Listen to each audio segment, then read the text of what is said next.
Saber-toothed giants against crocodile dragons. Could Gorgonopsians, the apex predators of the mysterious Permian Period, survive in a world dominated by rhino-sized pseudosuchians and early dinosaurs? Let's put Inostrancevia latifrons, the largest Gorgonopsian species, into the Ischigualasto Formation of the Triassic. We'll score it on how it navigates the unfamiliar environment of its new home, captures prey to fill its hungry belly, and fights off the hunger of native predators and competitors. Then we'll see how Inostrancevia could potentially evolve to better succeed in a planet that learned to live without it.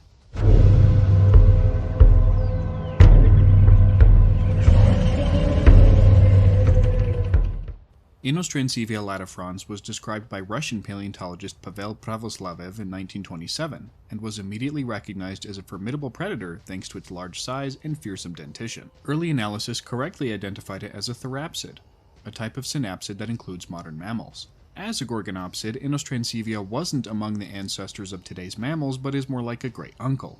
It shared many skeletal characteristics like a large temporal fenestra and the erect stance of its limbs. It had a pineal foramen, or window into the pineal gland, on the top of its skull that would help regulate its sleep cycles by measuring light levels. Modern mammals have integrated that function into their regular eyes, but some sauropsids, like tuataras, still have pineal eyes. Gorgonopsians are thought to have possessed excellent senses of smell due to their enlarged nasal turbinates, an ability that would help them track prey across the desolate and dangerous landscapes of Permian Russia.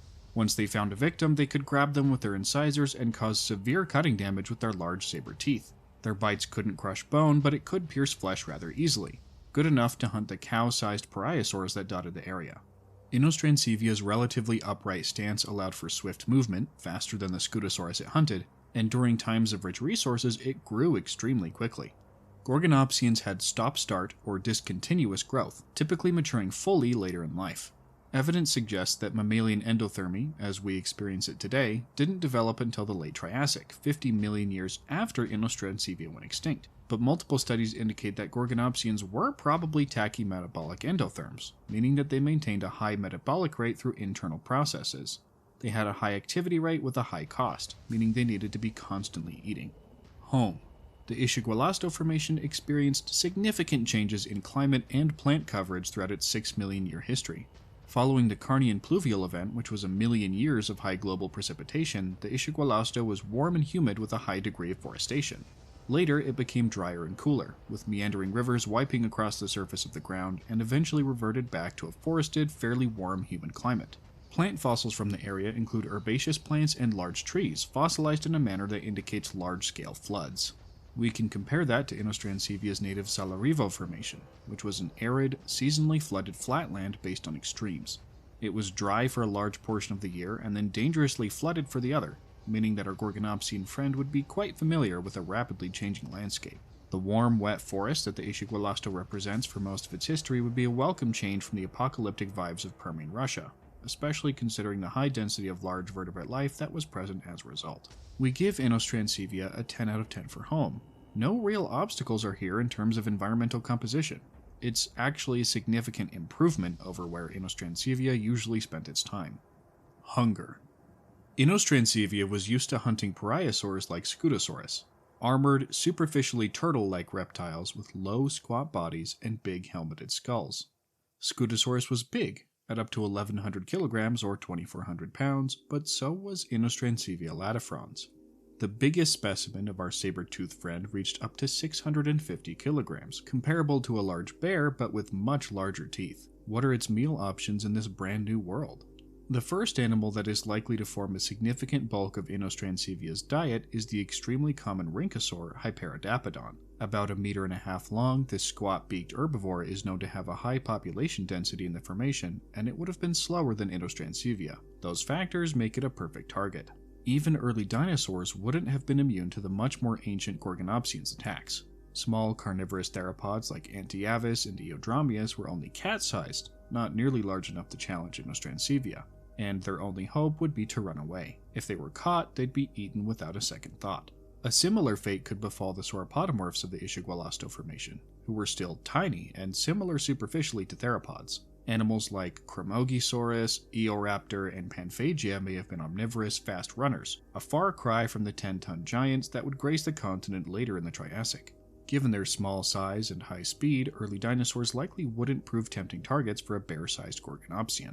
Pseudosuchians, however, offer up a far superior meal. Inostrancevia was a 2-meter etosaur, a squat, quadrupedal, heavily armored herbivorous crocodile relative with a shovel-shaped snout and defensive osteoderms. Its armor helped defend the top of its back and tail, but the underside of its neck would still be vulnerable to Inostrancevia killer bite. Silosuchus was another pseudosuchian, a beaked bipedal variety known as a shuvasaurid. It ranged in size from that of a wolf to that of a small rhinoceros, indicating that the perfect target for Inostrancevia was an individual somewhere between those points. With a relative lack of defensive weaponry, it would have relied on fleeing to prevent being eaten. Synapsids refused to be ignored. Exoretodon argentinus was a nearly 2-meter herbivorous cynodont that may have lived in groups. Joschua is a dicynodont half the size of Inostrancevia and would be a fantastic meal choice. Ischigualastia was similar in morphology, but even bigger. At 800 to 1,000 kilos, it's basically Scutosaurus 2.0, but swapping out armor for a beak. It's a little difficult to judge the food profile of the Ischigualasto Formation compared to Inostrancevia native lands, but that's because the Saber-toothed Formation is so sparsely preserved. Here we find an incredible range and density of options,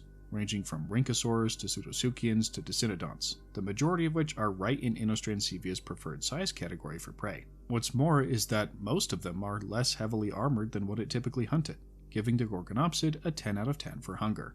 Hanger. How about competition? The formation that Inostrancevia latifrons is from is poorly sampled, yielding only large carnivorous temnospondyls and crocodile-like reptiliforms.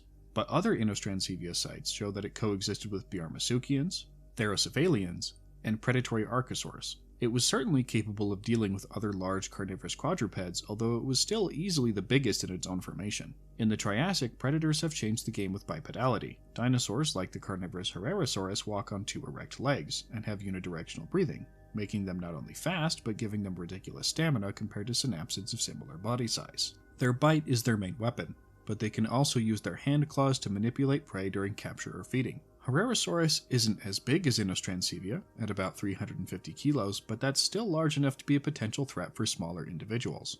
The same goes for San Juansaurus, another Herrerasaurid that's not quite as big. Saurosuchus, however, is the big cheese of the Ischigualasto Formation. It ranged from 5 to 6.5 meters, with masses up to 1,300 kilograms, scaling down from an 8-meter Phasolosuchus. Saurosuchus had a stronger bite than Inostrancevia, at about 1,300 newtons, but that still wasn't strong enough to crush bone. It would have focused on removing flesh from its victims by scraping the carcass, tracking prey with its excellent sense of smell. While it was likely quite a bit slower than Inostrancevia, it would be able to easily bully the Gorgonopsian off its kills by virtue of being a heavily armored predator double its weight. Despite that, Inostrancevia takes a respectable 7 out of 10 for hanger. While it might be outmuscled by the native loricotans, it can outspeed them. And while it's slower than the Herrerasaurids, it can outmuscle them. It's far from the best at everything, but it's good enough at what it needs to do to succeed.